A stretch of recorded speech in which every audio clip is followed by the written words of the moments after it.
Afternoon, folks. Let's do a little bit of outlook.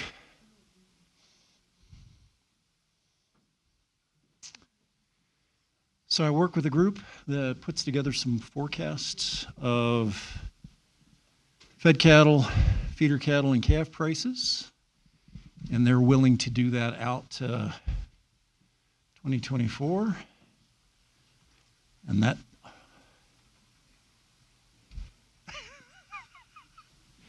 all right, you get a different talk if there's reporters. Are there reporters? Reporters give themselves away. They have pencils, which I appreciate, but I think that's too low. That number's too low. Why is that?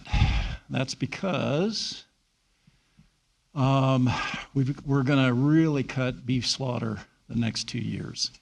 These are quarter-on-quarter percentage increases from the quarter a year before. So 4 to 6% down in 2023 and 6 to 9 down in 2024. We're looking at dramatic cuts in beef production.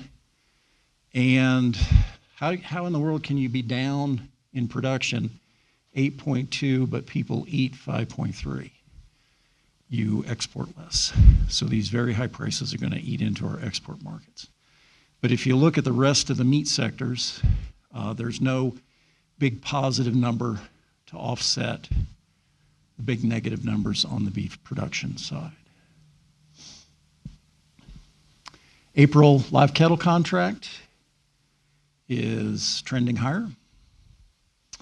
And trend lines are pretty easy to draw. You can get a YouTube video to teach you how to do that. I recommend doing it and watching it. This thing is on a tear higher.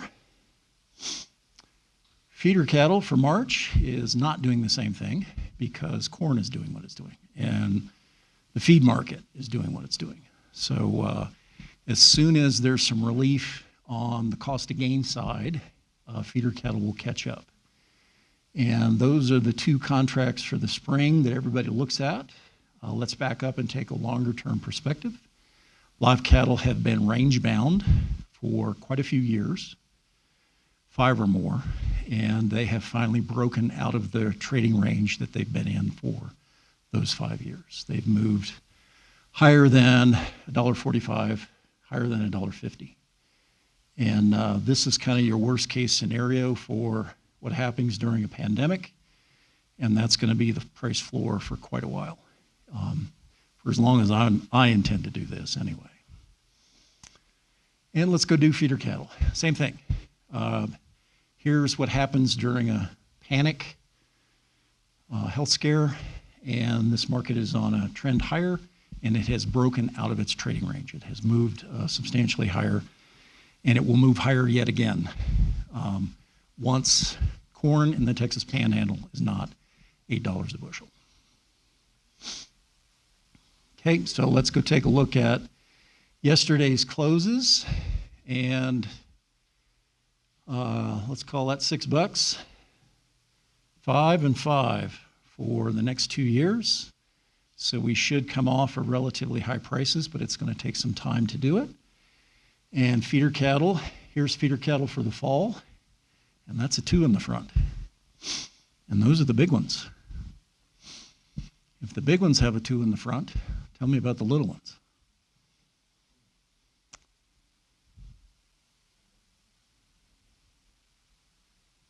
I'm being recorded. I'm not about to say it into the microphone.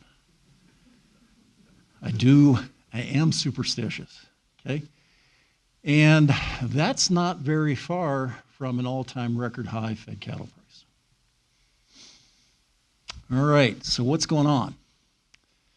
I stole this slide from Cattle Facts. Given the number of former students I have working there, I feel like I have license to do that. I can call them up and say, damn it, send me that slide. I really like it. What are the blue bars? The blue bars are if you go take a look at all the packing plants we have in the country, and you figure out their chain speed, and you run them 2 shifts for a 40-hour work week, so 40 hours, 2 shifts, 5 days a week, how many head of fed cattle can you process in a 40-hour week. Well, why does the blue bar step down? The blue bar steps down because plants close. Okay, 2013 is the Plainview plant of Cargill's in Texas. Big step down in capacity because that plant closed. Why do these plants close? Because there's less cattle out there that we process in a week than can be processed. We have excess capacity in the packing industry, and we've had excess capacity my entire career. And that changed in 2017. That has never happened before. We had more cattle than could be processed 5 days a week. So you got to run on Saturday. Who in here likes working on Saturdays? Don't lie to me, you all work on Saturdays. At a packing plant, you'd find a new job if you got to do that on Saturdays, folks. Saturdays at the plant is not all that much fun. But 17, 18, 19, 20, 21, and 22, more cattle than packing capacity. And that's ignoring COVID. COVID makes that worse. There's a 6-week period where a variety of plants have to close and are kept closed by state health departments because of pandemic problems. And in fact, loss of workers. So the pandemic makes it worse, and it really took us 18 months, really closer to 20 months to get out of that. And that will change this year, and that will really change next year. Okay, with the shorter cattle numbers and the perspective of new plants, we'll have quite a bit more packing capacity than fed cattle.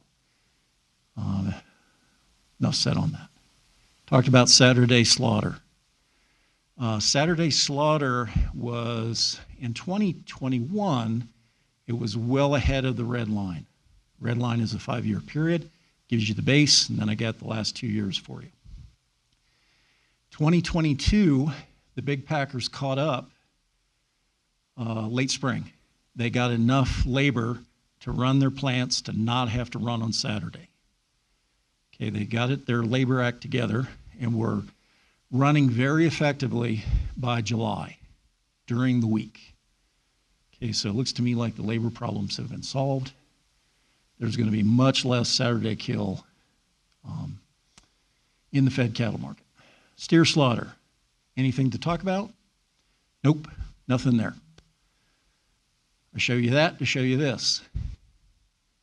Something there. You're sending heifers to town. Heifers are going on feed, and they're going into the meat system.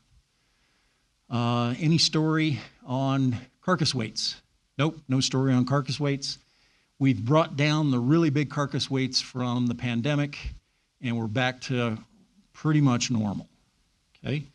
And in fact, you would expect it to be a little bit tighter with that $7, $8, and $9 corn in some places. And tell me about beef cow slaughter. Hay is expensive, grass is not available, beef cows get sent to town. Heifers are sent to town, beef cows are sent to town. Your production number is going to be down 5 to 6% this year, upwards to 9% next year. You're going to really crank back on the availability of beef to consumers.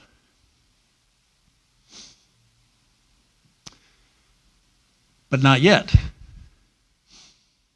Right now, that message in that graph is there's been a lot of beef.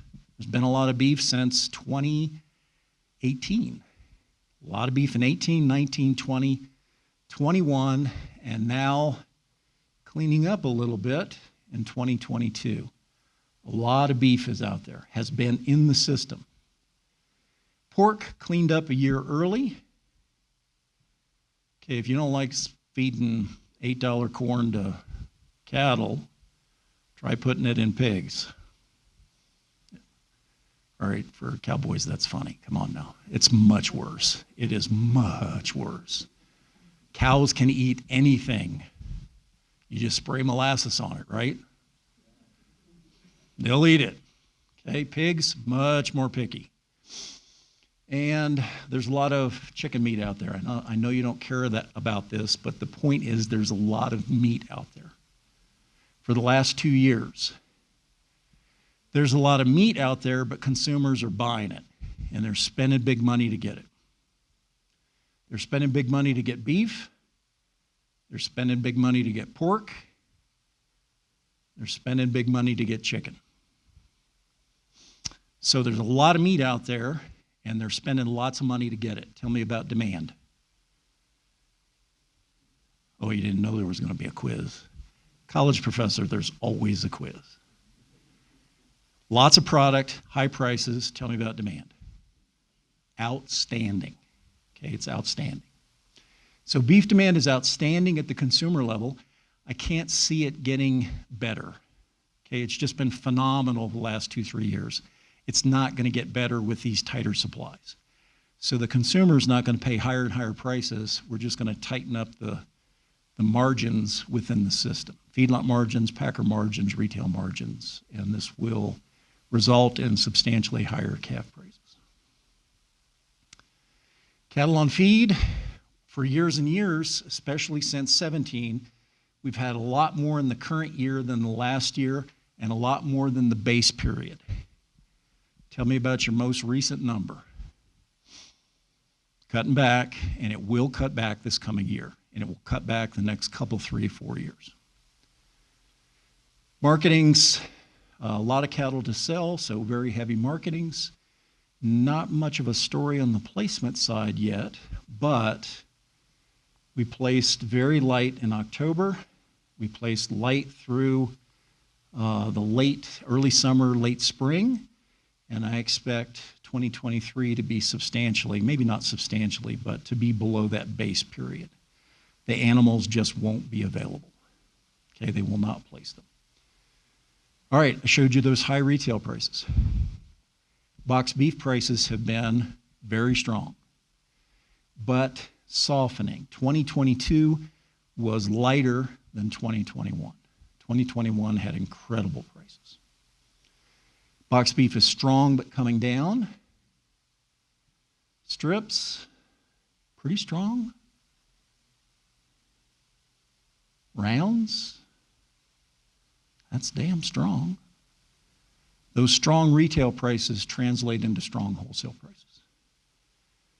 Have awesome hamburger prices. This is why your cow prices have held up so much. But softening. All these beef prices have been very, very strong and softening. That's a bad signal. I just like this graph. I love that. Okay, you got that little computer bug that marches across in 2022 and just gradually climbs higher. I love it. 7 to 8 weights, same thing. Incredibly strong prices at the feeder level.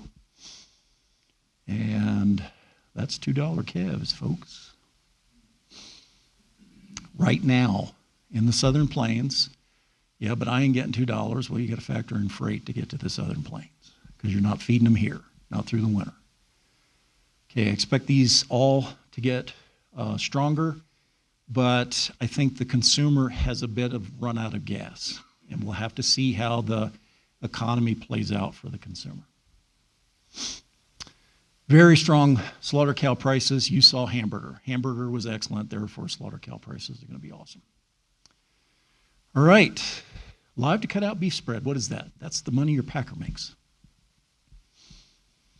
Is your packer making awesome money right now? No. Has your packer made awesome money last year? Yes. This is what I'm talking about. This is what will tighten up. When supplies get tighter, they'll scrap for animals a little bit more, squeeze a little bit of their margin away. I know for sure that several of them have saved some of that profitability for renovations when numbers lighten up, when they don't run 6 days a week. They'll do a more aggressive renovation and maintenance in those windows. Cattle feeder got a nice surprise. Their break-evens relative to what the market price got. They made very good money the end of last year, the start of this year.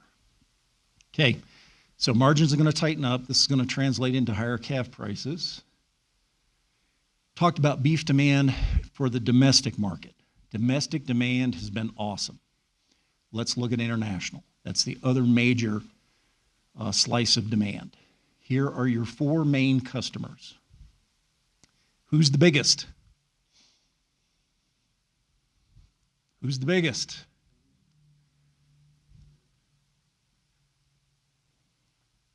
Japan.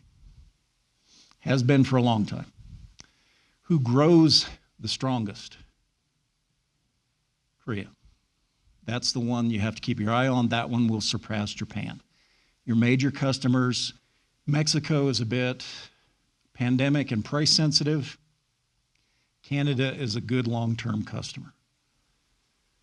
Dr. Koontz, who's not on the graph? Let's look at Japan for the moment. Find 70 on the graph. Find 70 on the graph. Find 70. Here's your new customer. Find 70. This new customer was 0 prior to 2020. Grew like crazy in 2021 and has maintained, but hasn't substantially grown. And if you go look and see what China did in the pork market, they bought a lot after African swine fever, but they have cut back and are just buying a little bit now. They're an important customer, but they're not a very big one on the pork side. So I can see this being maintained, but I have a hard time believing it's going to gallop away from that 70. I'll believe it when I see it. I want to see it first. Okay. Dry weather. We've been culling cows. I think the green line's been drinking.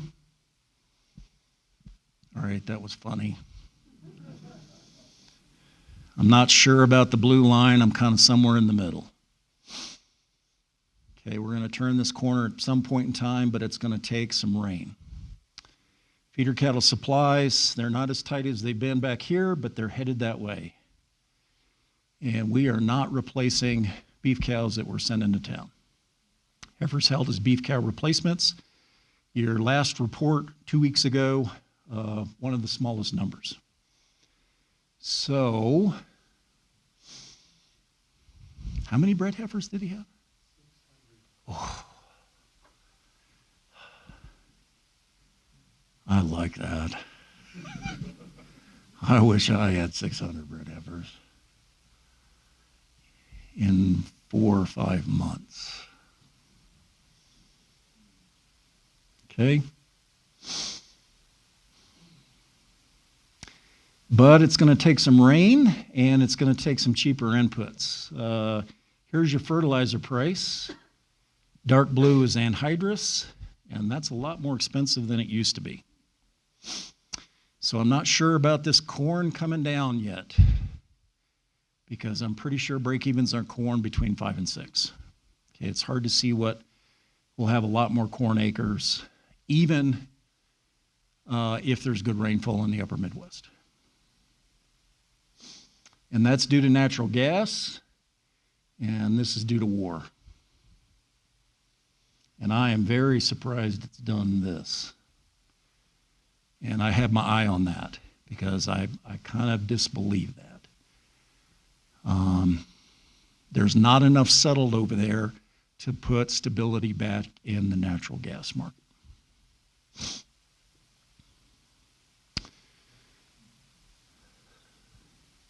Y'all tired of looking at the drought monitor? You looked at the drought monitor? I hate the drought monitor. God, I hate the drought monitor. I want to know where it's raining. Tell me where it's raining. Raining is greens, blues, and purples. Reds is all the colors you see on the drought monitor. Okay, long term is 9 months to 60 months of different indices that look at moisture. Okay. Wheat's got trouble, as does western Iowa. Getting some relief in the desert southwest. Short-term drought objective, 1 month to 9 months. A combination of indices that communicate precipitation and amounts of moisture. I have that up on the office wall. I really like that. I really like that. And snowpack. I love it when it gets out here and you can't tell what it is. You go, is it here? No, it's not here. It's out here. Oh. And precipitation outlook, not so hot, not for us. And that's the classic weather pattern they're forecasting. Just look at the top bar. That's the forecasts on into the spring. And I'd sure like to see some more greens further west. This is trouble for the forage market. Okay. Corn has made runs at $8 and is currently sitting at about $6.75 on the board. And closeouts are $3 is too much money. That's too much. And you've got corn for December trading at about $6. And it's going to sit there till we know more. Okay, and we're going to know more at the end of March. Hay stocks. We get the most recent information as of December 1. It's never been that small. Going to have to revise my graph and shift it down to 65. Okay, where are the hay stocks? And then how did they change year to year? Well, you know this. This is why hay is the price it is. I don't think we catch up with this in a year. Even if we have really good moisture in the high plains, we don't catch up with this for a year. So I'm not sure that I don't want all those bred heifers next year. This is the price of all hay in the United States. Maine to Florida, Washington to California, all the way across. That's $250 a ton everywhere. It's never been that high. It's never been that high. Okay, that's why I have that moisture map up on the wall in my office, because the cattle industry needs to see some recovery in this, and it's going to take some rainfall for that to happen. All right, now let's go back to demand. We've got the economy slowing down, and that is definitely going to impact consumer demand. The consumers have just had huge amounts of money dumped on them that they are spending, okay, and that's creating strong growth in the economy. Never happened before, never happened before. This is real GDP growth. Let's take the inflation out. We're banging out 7, 8, 9% year-on-year growth. That's phenomenal. I really like that.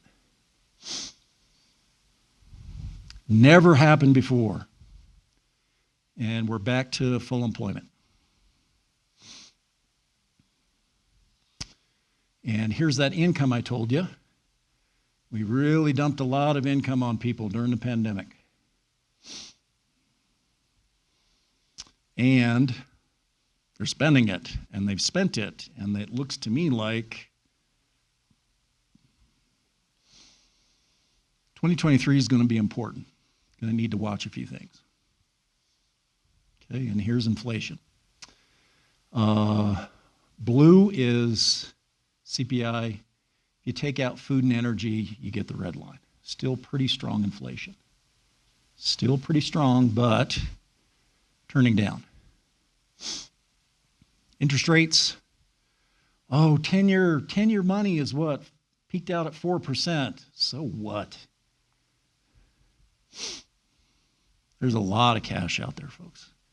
It's a lot of cash looking for a place to just not disappear. And here's your federal funds. I think it stays here for a while. The Fed dot plot says that's where they think it should be, and we're not much less certain about 2024. There's few people that says we will have things in check, and there's a few people that say we need to drive it harder, need to drive inflation down harder. And so there's uncertainty at the Fed. This is the mean, though. The mean of the dot plot is right where we're sitting.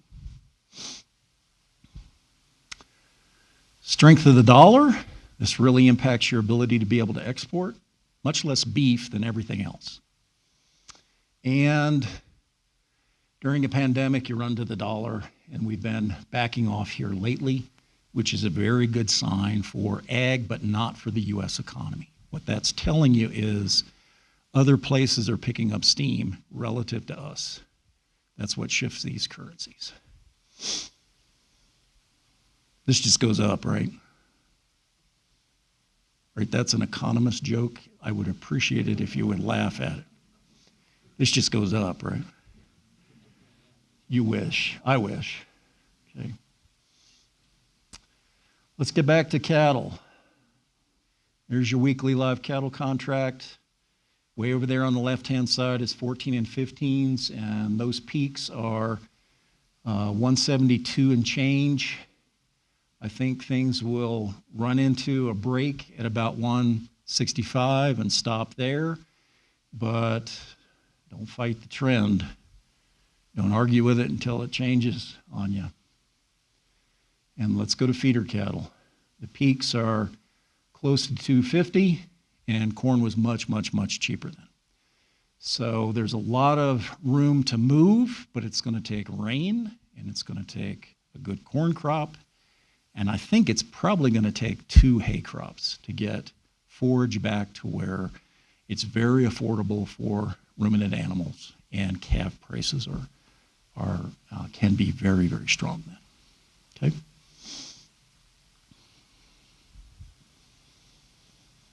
Y'all don't look very happy. That was fantastic.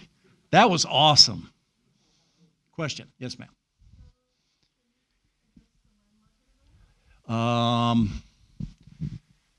My apologies. I cannot. I know a little bit about what's going on there, but the lamb market is just run over by what goes on in Australia. It just absolutely gets run over with whatever their weather is. If they liquidate, they dump that product on the world market, and if they're rebuilding, the world market is hungry for that product, and that just turns very, very quickly. I do not have a good answer for you. The proteins in a given spectrum have been really good. Lamb has been the exception. Really has.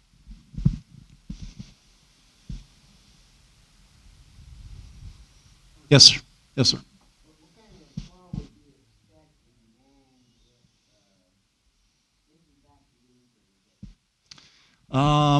That is an awesome question. It depends on how hard income contracts. Okay, consumers have a lot of money in the bank. They're eating in. They are catching up on the things they put off. Okay, I needed a car. I have 200 and almost 50,000 miles on my vehicle, and I needed a new one at the end of 19. I'm still waiting. I'm too cheap to pay that much, and I'm not the only one that's doing that. As soon as there's a little bit of relief there, they will. Right. So it depends on how, and the income is going to be really hard to measure because we've been dumping so much income on the consumer, so much of the tax breaks and the direct cash payments, all those things wind up going in the economy and generating jobs and spending and strong beef prices. And some of that is going to cut back, but it's going to depend on that income cut, and I don't think we know what that is. I've never seen anybody put together good projections. We could very easily have, usually soft economy is down in real terms 2 to 3% in terms of what's available for spending. We could back off 4, 5, and 6%, but it would be for a very short period of time. Unemployment. The economy is firing on all cylinders. You've got 7% growth in GDP, down from 10. That's a huge number. 4 is usually really good. And if you can't find a job now, you're unemployable. If you don't have 2 job offers, folks, if you've got a good employee, they have a job offer.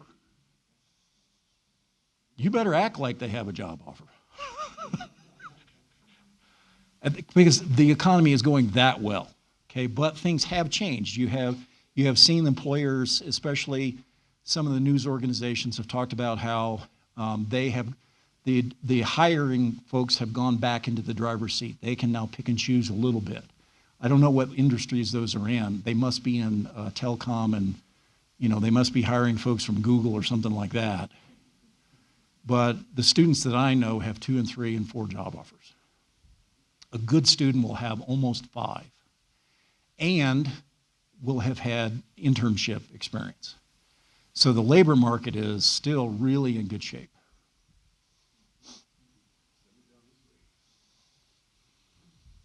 You're going to have to work on that. They're going to need to have a reason to come down here. I like it down here. My wife would say she hopes I come visit. Okay, but you got to get the right mix of folks.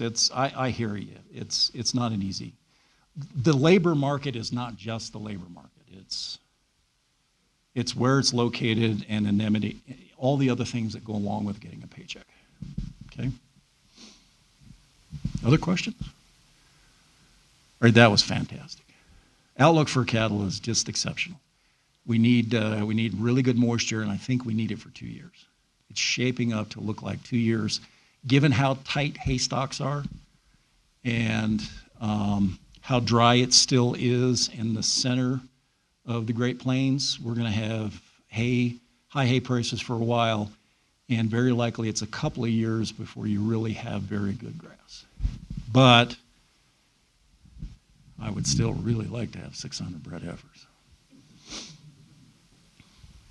Other questions? There's a whole lot of cookies waiting on you. And I got the hook like 3 minutes ago. I got the 0. You're out of time. Stop talking. If you want to go, if you have other questions, please ask.